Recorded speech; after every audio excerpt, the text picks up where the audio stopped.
โอ้ทองคำก็ได้อยู่เนาะทองคำก็ได้อยู่หน้าจอมันอยากซ่าเนาะเดี๋ยวเรารีเฟรชบ้านนึงเนาะโอเคมาโอเคทุกคนเนาะเดี๋ยวเรามาเริ่มเลยเนาะเดี๋ยวเรามาเริ่มเลยถ้าว่ากราฟทองคำเนาะเป็นลักษณะแบบนี้นี่อ่าอยากเทรดทองคำอยู่ไรทุกคนเนาะอยากเทรดทองคำอยู่เนาะโอเคมาเดี๋ยวเรามาวิเคราะห์กราฟของทองคำก่อนจ้ะทุกคนเนาะกราฟของทองคำเด้อเนาะเดี๋ยวสังเกตเบิ่งจักประมาณออเดอร์นึงเนาะมันเข้ากับเทคนิคบ่เนาะถ้าว่ามันเข้ากับเทรดกราฟของทองคำเลยเนาะโอเคแน่นอนทุกคนเนาะเขาต้องได้ทำการวิเคราะห์เบิ่งก่อนเนาะสังเกตเบิ่งโอเคอ่าโอเคทุกคนเนาะเดี๋ยวมาลุ้นเบิ่งเนาะออเดอร์นี้ว่ามันจะเข้ากับเทคนิคบ่เนาะอ่าแน่นอนทุกคนเนาะในการบริหารต้นทุนเด้อเป็นสิ่งสำคัญเนาะเขามีงบน้อยเนาะเขาต้องรู้ว่าควรที่จะเดินไหมล่ะเท่าใดเนาะบริหารต้นทุนแบบใดทุกคนเนาะเพราะว่างบของคนเฮากับของแต่ละคนเนาะมันก็บ่เท่ากันทุกคนเนาะคนน้อยบ่คนหลายเนาะโอเคมามื้อนี้ก็ออกไปเทศอยู่คาเฟ่ทุกคนเนาะพลาดแต่ไม้เดียวเนาะไม้นี่ก็วินเสมอแล้วก็วินเนาะได้กำไรมา149เนาะมารอบนี้เด้อทุกคนเด้อเนาะการตั้งเป้าหมายเนาะคือที่ได้เว้าเนาะมันเป็นสิ่งที่สำคัญหลายเนาะมาตั้งเป้าหมายว่าจะเอากำไรประมาณ50เหรียญนะทุกคนเด้อเนาะ50เหรียญในรอบนี้เด้อ50เหรียญพอเนาะเพราะว่ามื้อนี้ก็ได้กำไรมาหลายแล้วเนาะบ่อยากโลภหลายเนาะบ่อยากโลภหลายเลยเนาะและออเดอร์ทำอิฐทุกคนเนาะค่อยจะไปออเดอร์ละ11เหรียญคือเก่าเนาะคือเมื่อวานนี้ก็ไปออเดอร์ละ11เหรียญเนาะมาออเดอร์ต่อไปเนาะจะเป็นออเดอร์แรกของค่อยเดี๋ยวทุกคนเนาะออเดอร์แรกของค่อยเด้อและทุกคนเนาะที่ว่าเข้ามาร่วมในมีตติ้งนี้ทุกคนเนาะสามารถที่จะเทรดตามได้หรือว่าเข้ามาศึกษาได้เนาะแต่แน่นอนทุกคนเนาะใครที่อยากเทรดตามก็วิเคราะห์ไปนํกันเนาะยอมรับความเสี่ยงให้ได้ทุกคนเนาะตัวนี้สำคัญเนาะมั่นใจในตนเองทุกคนเนาะตั้งเป้าได้เป้าเสียคักแน่เนาะเดี๋ยวมาลุ้นไปนํกันเนาะออเดอร์นี้จะเป็นออเดอร์แรกของค่อยเนาะอยู่ในกราฟของทองคำทุกคนเนาะค่อยจะเอิ้นประมาณ5วิเนาะ5วินาทีสุดท้ายเนาะทุกคนนี้ตามได้ส่วนได้เลยเนาะตามได้ส่วนได้เลยมั่นใจไปได้เลยทุกคนเนาะโอเคออเดอร์ทมิดเนาะค่อยกับปรับเงินไปท่าเลยเนาะเพื่อที่จะบ่พลาดทุกคนเนาะมาสังเกตเบิ่งเนาะแนวโน้มยังเป็นขาขึ้นเนาะถ้าว่ามันยังเป็นแบบนี้โอเคออเดอร์แรกค่อยซื้อเด้อทุกคนเด้อออเดอร์แรกค่อยตามซื้อขึ้นไปเนาะตามซื้อขึ้นไปอ้าวโอ้กดบ่ออกสับทุกคนเนาะปาเน็ตซาทุกคนเนาะอู้อินเทอร์เน็ตซาเว้ยออเดอร์นี้บ่ออกสับเนาะเอาจากรถออกกันโอเคบ่เป็นหยังเนาะถ้าว่ามันลงแดงก็ดีแล้วเนาะกดบ่ออกแต่ว่ามันขึ้นเขียวนี่เสียดายเลยเนาะมาลุ้นเบิ่งนํกันทุกคนเนาะออเดอร์นี้เฮากดบ่ออกเนาะมาอาจจะเป็นน้ำอินเทอร์เน็ตช้าบ่ทุกคนเนาะกดบ่ออกซ้ำออเดอร์แรกขึ้นเขียวซ้ำทุกคนเนาะโอ้โอเคบ่เป็นหยังเนาะมาปรับเงินไปไม่เนาะโอ้ทีมงานนี่เข้ามาหลายเนาะทีมงานนี่เข้ามาหลายสบายดีทีมงานที่เข้ามาใหม่เด้อทุกคนเด้อเนาะเทรดอยู่ในกราฟของทองคำเนาะมาออเดอร์แรกก็กดบ่ออกซ้ำเนาะวินอยู่แต่ว่ากดบ่ออกมาโอเคออเดอร์นี้ทุกคนเนาะออเดอร์นี้เด้อโอเคทุกคนเนาะมาขอตามซื้ออีกบ้านนึงขอตามซื้ออีกบ้านนึงเนาะแนวโน้มยังเป็นขาขึ้นอยู่แนวโน้มยังเป็นขาขึ้นอยู่เนาะโอ้อินเทอร์เน็ตก็อยากซ่าเด้อทุกคนเด้อเนาะอินเทอร์เน็ตก็อยากซ่าเด้อเนาะเดี๋ยวมาลุ้นมานํกันเนาะว่าออเดอร์นี้โอ้ยออเดอร์กดออกมันคือลงมาแดงยาวแท้วะเนาะคิดว่ามันจะขึ้นไปสลับแล้วขึ้นเขียวต่อทุกคนเนาะแต่ว่ากลับตู่ลงมาแดงซ้ำเนาะป้าตัวลงมาแดงยาวแถวว่าเด้อนี่อืมมันก็ขึ้นไปตอนท้ายเนาะจงไส้ไปอีกเนาะขึ้นไปติลูกขึ้นไปติโอ้น่าจะบ่ได้แล้วทุกคนเนาะน่าจะขึ้นบ่ได้ล่ะเอาออเดอร์แรกบ่วินซ้ำทุกคนเนาะคิดว่ามันจะขึ้นไปได้เนาะแต่ว่าตอนนี้เนาะกราฟมันอาจจะกลับตู่ทุกคนเนาะโอเคบ่เป็นหยังมาพลาดไปเนาะพลาดไปอินเทอร์เน็ตก็ช้าเกินเนาะทีมงานเข้ามาหลายได้เนาะโอเคปรับเงินเนาะออเดอร์นี้ไป22เหรียญเนาะไป22เหรียญเด้อมาออเดอร์นี้ถ้าว่ามันขึ้นมาสูงแบบนี้เนาะมีโอกาสเป็นสลับได้เนาะถ้างั้นขายลงมาเนาะออเดอร์นี้ตามขายเนาะสังเกตเบิ่งเส้นเน็ตวอลุ่มก็ซีขึ้นไปทุกคนเนาะถ้าว่ามันเป็นไซด์เวย์ทุกคนเนาะมันเป็นไซด์เวย์โซนนี้เด้อมันมีโอกาสที่จะสลับลงมาแดงได้ทุกคนเนาะโอเคงามหลายลูกงามหลาย มาลุ้นมานํกันทุกคนเนาะออเดอร์ที่2เนาะออเดอร์ที่2เฮากดขายลงมาเนาะ อุ้ยแห้งซื้อก็หลายแท้โอ้ยังขึ้นไปต่อเสยเนาะอ้าวลงมาก่อนได้บ่อ้าวทุกคนเนาะขึ้นไปเสยเนาะโอ้พลาดไปเนาะบ่วินซ้ำอันนี้กดรัวๆทุกคนเนาะโอ้ทุกคนเนาะแสดงว่ากราฟนี่มันกำลังเป็นแค่เส้นคู่อยู่เนาะโอ้ตามเน็ตบ่รู้ก็บ่ได้ผลเนาะ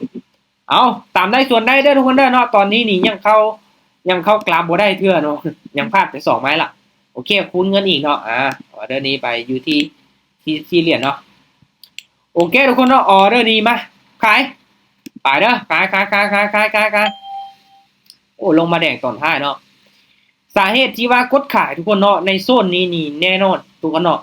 เพราะว่ามันขึ้นมาเขียวกระตามเนาะแต่ว่ามันขึ้นมาสูงแบบนี้มีโอกาสที่จะลงแดงได้จักไม้แล้วเนาะมีโอกาสที่จะลงแดงได้จักไม้แล้วเนาะก็เลยที่จะตามขายลงมาทุกคนเนาะตอนนี้ก็ลงมางามหลายเนาะเป็นแท่งเทียนคู่อีกทุกคนเนาะอาจารย์ใหม่โอเคตามได้ส่วนได้เลยทุกคนเนาะตามได้ส่วนได้เลยเนาะแดงมา2เขียว2ตอนนี้แดงก็ลุกออเดอร์ที่3มาได้อือวินไปทุกคนเนาะวินไปโอเคมันเป็นแท่งๆคูอยู่ตอนนี้ทุกคนเนาะเห็นบ่แดงมา2เขียว2เนาะโอ้ผลการที่จะแห่งซื้อแห่งขายนี่มาหลายอยู่ได้ทุกคนเนาะโอเคปรับเงินเนาะกลับมาเดิน11เหรียญคือเก่าเนาะทุกคนเนาะตามกับตามให้สุดส่วนกับส่วนให้สุดเนาะทุกคนเนาะตัดสินใจด้วยตัวเองเนาะโอเคมาออเดอร์นี้ทุกคนเนาะออเดอร์นี้เด้อถ้ามันเป็นแบบนี้ค่อยขายเด้อค่อยตามขายเนาะอุ้ยขายลงมาเนาะขายลงมาออเดอร์นี้เป็นอย่างคือขายเนาะทั้งที่มันเป็นเด่นๆคู่อยู่ทุกคนเนาะมันกำลังเป็นคู่เนาะมันเป็นคู่มา3แล้วเนาะบอกแดงมา2เขียว2แดง2แต่ว่าออเดอร์นี้เนาะเน็ตวอลุ่มสีขึ้นอีกเนาะและเส้นสีส้มเด้อทุกคนเด้อถ้าว่าเราสังเกตเบิ่งดีๆเด้อเส้นสีส้มเนาะมันเริ่มที่จะตัดเส้นสีฟ้าลงมาแล้วเนาะมันลุ้นเบิ่งนํกันเนาะถ้าว่าเส้นสีส้มตัดลงมานี่มันจะเป็นเทรนขาลงมันจะกลับตัวมาเป็นแดงเนาะแดงก็ลูกออเดอร์นี้แดงก่อนโอเควินวินอยู่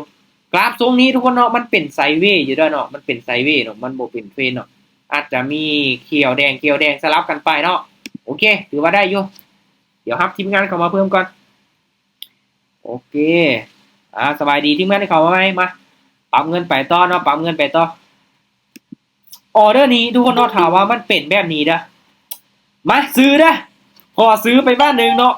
มาลุ้นว่านำกันเนาะออเดอร์นี้ก้ำกึ่งเนาะทั้งที่เฮาได้เว้าแล้วเนาะว่าถ้าเส้นสีส้มตัวนี้เนาะมันตัดเส้นสีฟ้าลงมาละเฮาจะตามขายเนาะเป็นแนวโน้มขาลงเนาะแต่ว่าออเดอร์นี้เนาะลองตามตลาดที่ผ่านมาทุกคนเนาะเห็นบ่มันลงมาล่ะแดง2มันจะขึ้นเขียว1ตัวนี้แดง2มันจะขึ้นเขียว1ตัวนี้แดง2ขึ้นเขียว1เนาะออเดอร์นี้ลงมาแดง2ก็เลยตัดสินใจที่จะซื้อเนาะโอเคพักโตเขียวก็ลูกเขียวโอเคงามหลายจังซี่ละบ่ทุกคนเนาะวินมา3ไม้แล้วเนาะพลาดไป2ไม้แรกวินมา3ไม้โอเคปั๊มเงินไปต่อทุกคนเนาะเฮาได้ตั้งเป้าไว้แล้วเนาะว่ารอบนี้นี่เฮาจะเอาจักเหรียญเนาะโอเคโอเคทีมงานเข้ามาโอเคปั๊มเงินเนาะปั๊มเงินออเดอร์นี้ทุกคนเนาะโอเคมาซื้ออีกบ้านหนึ่งเด้อทุกคนเด้อขอซื้ออีกก่อนเนาะออเดอร์นี้อุ้ยเป็นอย่างคือซื้อเนาะในออเดอร์นี้เด้อทุกคนเด้อเนาะที่จริงแล้วถามว่าเส้นตัวนี้ตัดลงมาเมื่อกี้นี้เนาะทุกคนเนาะตอนค่อยกดออเดอร์ไปเด้อทุกคนออเดอร์นี้เป็นแดงเด้อออเดอร์นี้เป็นแดงเนาะแต่ว่ามันขึ้นเขียวตอนท้ายทุกคนเนาะถ้าว่ามันเป็นแดงเมื่อกี้นี้เด้อเนาะตามที่สังเกตเบิ่งมันมีโอกาสสลับขึ้นไปเขียวได้เนาะอุ้ยแต่ว่าขึ้นเขียวก่อนเนาะอุ้ยพลาดไปออเดอร์เปลี่ยนตอนท้ายเนาะเจ็บใจโอ้เนาะเนาะอุ้ยดีดขึ้นอีกเนาะหมดเวลา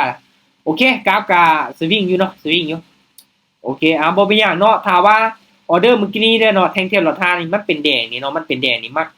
มักซื้อแหละเนาะแต่ว่ามันขึ้นไปเขียวก่อนเนาะเฮ็ดให้มันสลับลงมาได้เนาะมันอาจจะสวนแท่งเทียนหลอดทาก็เป็นไปได้เนาะโอเคปรับเงินเนาะไปซะ2เนาะออเดอร์นี้ถ้าว่ามันขึ้นมาเขียวสูงแบบนี้กับมักขายได้ทุกคนเนาะโอเคขายเนาะมักขายแล้วก็ขายเลยออเดอร์นี้มันขึ้นเขียวสูงโพดทุกคนเนาะอุ้ยมาลุ้นมานำกันเด้อเนาะว่ามันจะลงมาสลับมาเป็นแดงได้บ่เนาะสลับมาเป็นแดงได้บ่เพราะว่ามันขึ้นไปเขียวสูงแล้วเนาะขึ้นไปเขียวสูงละ สังเกตเบิ่งทุกคนเนาะถึงแม้ว่าเส้นสีส้มตัวนี้เนาะมันตัดเส้นสีฟ้าลงมาแต่ว่ามันยังเป็นไซด์เวย์เนาะแห้งซื้อก็ยังมีอยู่เนาะแท่งนี้ก็เป็นแท่งเทียนเขียวที่ว่าใหญ่เนาะยาวเลยแหละจังไดลูกลงมาติ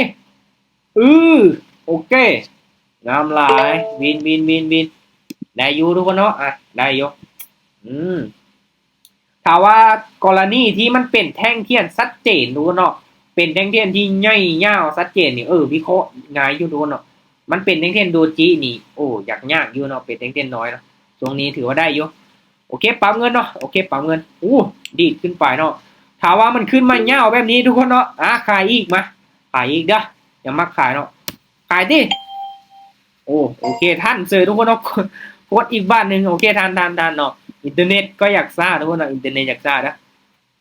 โมเมนต์มืดฝนโมเมนต์มืดฝนที่ตกบ่ทุกคนเนาะกำไรเท่าไหร่ล่ะโอเคถ้าว่ากำไรฮอด200เนาะโอเคถ้าว่ากำไรฮอด200เนาะเฮาจะได้ตามเป้าเนาะกำไรฮอด200เพราะว่าเราจะเอา50เหรียญในรอบนี้เนาะตอนนี้ยังบ่ฮอดเนาะเพราะว่ามื้อนี้ก็ออกไปเทศอยู่คาเฟ่วินเอาเนาะพลาดแต่ไม้เดียวเนาะวินจะไม่รอดนะคือขึ้นสูงแท้วินหลายไม้แล้วนะทุกคนเนาะออกไปพลาด2แล้วก็วิน3แล้วก็พลาด1แล้วก็วินแล้วก็พลาด1เนาะป่ะทุกคนเนาะขึ้นสูงแท้เนาะเป็นเทศขาขึ้นสูงแท้มันทะลุกรอบเลยเนาะโอเคปั๊มเงินเนาะพลาดไปออเดอร์เมื่อกี้นี้เนาะถ้าว่าขึ้นสูงแบบนี้กับมักขายเลยทุกคนเนาะค่อยนี่มักส่วนเทรนเลยแหละโอเคไหมขายมักขายแล้วก็จัดเลยเนาะมันขึ้นไปสูงทุกคนเนาะมันขึ้นไปสูงเลยแหละแต่ว่าปกติแล้วมันจะเป็นเทรนนี่มันต้องพักตัวแดงก่อนทุกคนเนาะมา3แท่งเทียนเขียวนี่มันจะลงมาพักตัวแดงเอาได้บ่เนาะมันลุ้นมันนำกันเนาะป้อทุกคนขึ้นสูงแท้บ่คิดว่าจะขึ้นยาวปานขึ้นไปแตะเส้นราคาเทขายลงมาเลยทุกคนเนาะคือไม่ต่ำเส้นราคาเนาะคือกรณีทุกคนเห็นว่ามันขึ้นไปฮอดจุดนึงทุกคนเนาะเป็นอย่างแบบมันเทลงมาบาทเดียวเลยทุกคนเนาะมันเทลงมาแบบบาทเดียวเลยถ้าว่าทุกคนซื้อสปอร์ตทุกคนจะฮู้เนาะถ้าว่ากราฟเนาะแท่งเทียนราคามันขึ้นไปประมาณนี้เด้อทุกคนเด้อมันจะมีกลุ่มคนที่เขาตั้งราคาไว้เนาะตั้งซื้อตั้งขายไว้ทุกคนเนาะมันขึ้นไปฮอดราคานี้ปุ๊บเนาะมันจะซื้อให้อัตโนมัติเนาะแท่งเทียนมันก็เลยตบลงมาเนาะบาทเดียวเลยทุกคนเนาะโอเคมาปรับเงินอีกเนาะไป11เหรียญออเดอร์นี้ทุกคนเนาะซื้อเด้อบาทนี้เด้อซื้อในเมื่อกี้นี้เด้อเมื่อกี้นี้นี่มันตบลงมาแห้งเนาะมันตบลงมาแห้งละมันตบลงมาแห้งแบบนี้เนาะถ้าว่าปกติแล้วเนาะมีโอกาสที่จะขึ้นไปอีกบ้านนึงเด้อมีโอกาสที่จะขึ้นไปอีกบ้านนึงเนาะแต่บ่ฮู้ว่ามันจะขึ้นในแท่งเทียนนี้บ่เนาะเพราะว่ามันก็จ้องไส้ไว้อยู่เนาะมาลุ้นเบิ่นำกันทุกคนเนาะถ้าว่ามันลงมาอีกบ้านนึงมันมีโอกาสพักโตขึ้นไปเนาะออเดอร์นี้ลงมาเก็บไซมันเนาะบ่ขึ้น3ออเดอร์นี้3เขียวแล้วก็3แดงเนาะทุกคนเนาะพลาด1วิน1พลาด1วิน1อยู่ตอนนี้เนาะพลาด1วิน1โอเคทุกคนเนาะถ้าว่ามันลงมาแบบนี้นี่ก็มักซื้ออีกนะ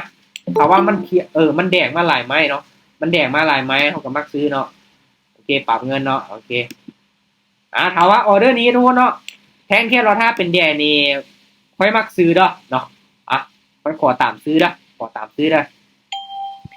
กติแล้วทุกคนเนาะถ้าว่ามันลงมาแดงฮอดประมาณ4ไม้เนาะแดง4ไม้นี่มันต้องพักตัวเขียวก่อนเนาะมันจะบ่ลงแดงแบบบ้านเดียวเลยนะเห็นบอกขนาดมันขึ้นมาเขียวเห็นบอกมันเขียวมา4ไม้เนาะมันจะพักตัวมาแดง1ทุกคนเนาะมันจะเป็นลักษณะแบบนั้นทุกคนเนาะโอเคตามที่สังเกตเบื้องย้อนหลังนี่ก็งามอยู่ทุกคนเนาะเป็นเขียวแบบงามเลยได้ออเดอร์นี้แต่ไหนมีคนตามอยู่ว่าทุกคน กินเต็มออเดอร์นี้โอเควินตามตัวออเดอร์อาจารย์โอเคถ้าว่าตามเนาะอาจจะปรับเงินแบบถ้าว่าทุกคนมีงบน้อยเนาะไป1เหรียญพลาดแล้วก็ไป2เหรียญทุกคนก็มีกำไรเด้เห็นบ่ค่อยเดินเงินเนาะไป11เหรียญค่อยพลาดเนาะค่อยคูณขึ้นไป22เหรียญทุกคนเนาะถ้าว่าเฮาอาจจะวินแน่พลาดแน่สลับกันไป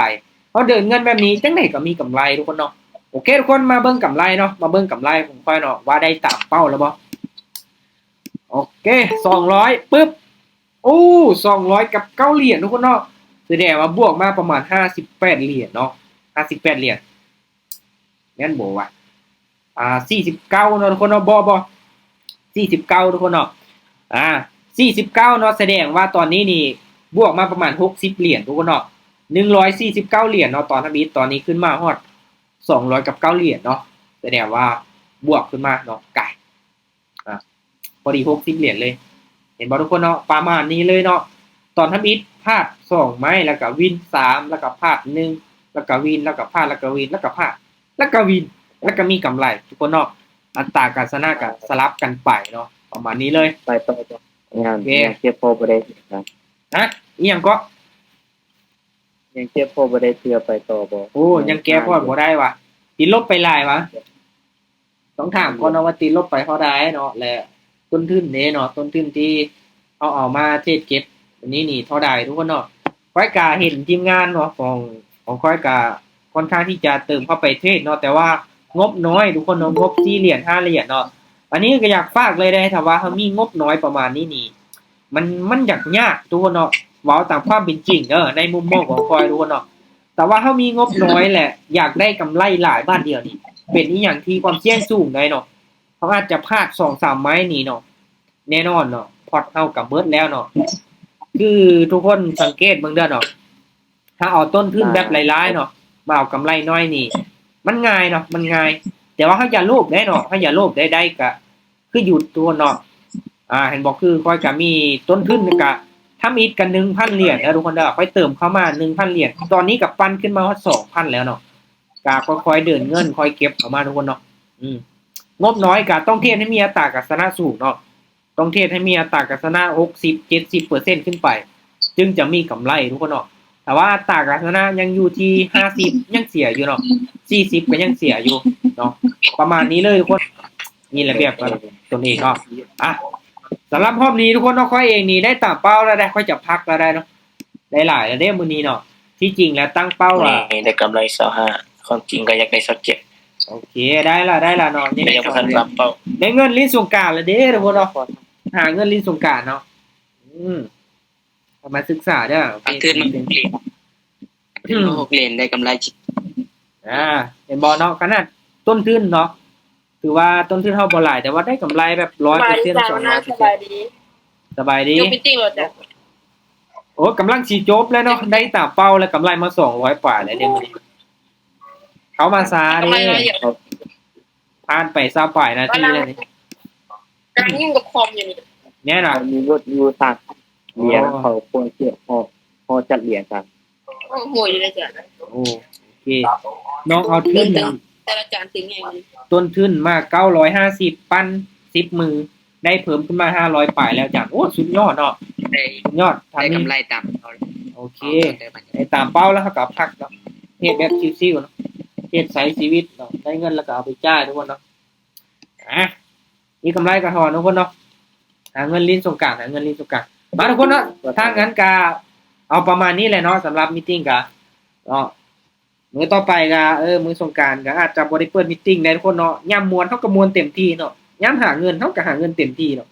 ใช้ชีวิตแบบนั้นแล้วมันจะมีความสุขเนาะเฮ็ดอีหยังแบบลิ้นๆนี่โอ้บ่ได้ทุกคนเวลาคันพอมีงบประมาณ30ปลายเหรียญ35เหรียญ30คู่บ่มีเขาควรเก็บพอจัดเหรียญกันคือตัวนี้เนาะ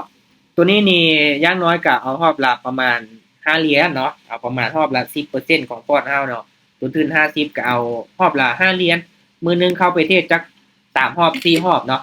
ได้กำไรมื้อละ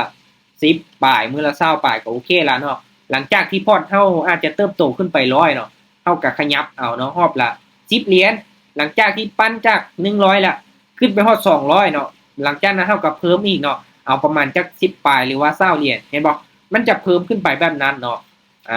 คือค่อยเนาะตอนทำอีกก็ต้นทุน 1,000 ก็เอามื้อละ100เห็นบ่บัดนี้พอร์ตขึ้นมาเนาะใหญ่มาฮอด2,000ปลายแล้วก็เก็บเอามื้อละ200ก็ได้ทุกคนเนาะบ่มันจะเป็นลักษณะแบบนี้เนาะบ่หมายความว่าได้แบบตั้งเป้าหมายตัวอย่างว่าเนาะต้นทุน100เหรียญเนาะเอารอบละ10เหรียญถ้าว่าต้นทุนฮอด 1,000 2,000 ละเอา10เหรียญอีกมันก็ใช้เวลาโดนทุกคนเนาะอันนี้ก็ขึ้นอยู่กับความพอใจของแต่ละคนเนาะบางคนนี่ได้10เหรียญบ่พอใจบางคนได้20เหรียญบ่พอใจบางคนได้100เหรียญต่อมื้อบ่พอใจทุกคนเนาะแต่ความพอใจเฮาก็เบิ่งความสามารถของเฮาพร้อมเนาะว่าเฮาเฮ็ดได้บ่ อยากได้เนาะมื้อละ100มื้อละ200-300แต่ความสามารถของเฮานี่สามารถเทรดได้เอากำไรได้มื้อละ10เหรียญ20เหรียญเด้เห็นบ่เฮาก็เอาตามความสามารถเฮาไปก่อนทุกคนเนาะโอเคแน่นอนทุกคนเนาะบ่ว่าจะไปลงทุนตัวใดเด้อเนาะมันล้วนแล้วแต่มีความเสี่ยงเนาะให้ทุกคนศึกษาให้มันดีๆเนาะการเทรดนี่แฮงความเสี่ยงสูงผลตอบแทนมักสูงๆเนาะความเสี่ยงมันแฮงสูงทุกคนเนาะถ้างั้นศึกษาอยู่ตลอดเวลาทุกคนเนาะอย่าคิดว่าตัวเองเก่งละเลยทุกคนเฮาต้องศึกษาพัฒนาตัวเองอยู่ตลอดเวลาเนาะถ้าว่าเฮาอยากเป็นนักลงทุนที่ประสบผลสำเร็จทุกคนเนาะอันนี้ค่อยต้องได้ฝากให้ทีมงานเฮาทุกคนเลยเนาะบ่ว่าจะไปลงทุนตัวใดเด้อเนาะบ่ว่าจะไปเฮ็ดธุรกิจหยังเนาะถ้าว่าเฮาขาดการศึกษาขาดการเฮ็ดรู้เป็นไปบ่ได้เลยเฮาจะประสบผลสำเร็จทุกคนเนาะโอเคเนาะตัวนี้เนาะสำหรับมื้อนี้ก็ถือว่าประมาณนี้ทุกคนเนาะโอเคสบายดีปีใหม่ลาวเด้อทุกคนเด้อเนาะเฮงๆมันๆเด้อปีใหม่มาแล้วเนาะ มีคนก็ปานอาจารย์